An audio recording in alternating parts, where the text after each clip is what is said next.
That's the whole point of kind of like hand fighting in the first place.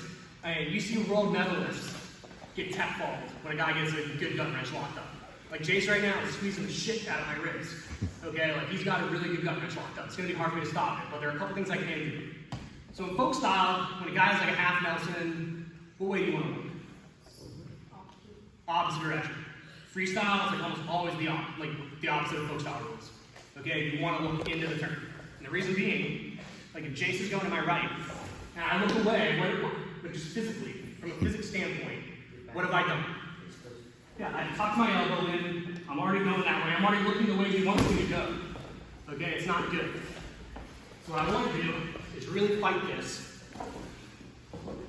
Have active hands again, but in a different way, and look in the turn. So if he's going to the right, I'm on my hands and I'm looking in, I'm fighting my opposite hip to the mat. It's not just a test of pure strength of like, oh, like I'm stronger than you, I'm gonna knock you turned. I'm just gonna be stubborn here.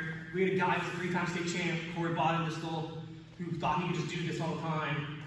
And against good guys he could, like he wasn't gonna get turned.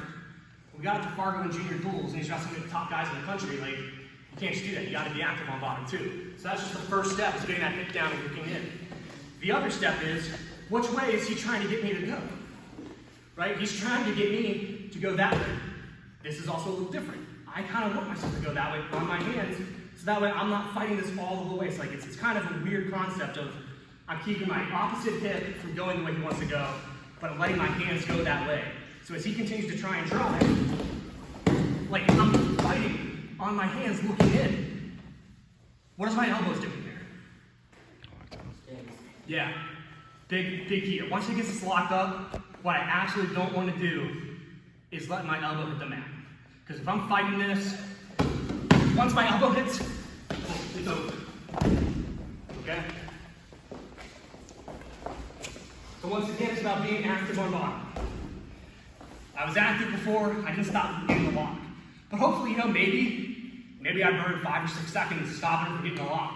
Now I just gotta not get turned for another 5 to 6 seconds, right? Like, one key here though, that I forgot to mention, even though I'm moving with his gut wrench on my hands, what I'm not doing is moving straight forward trying to get to the out of bounds line.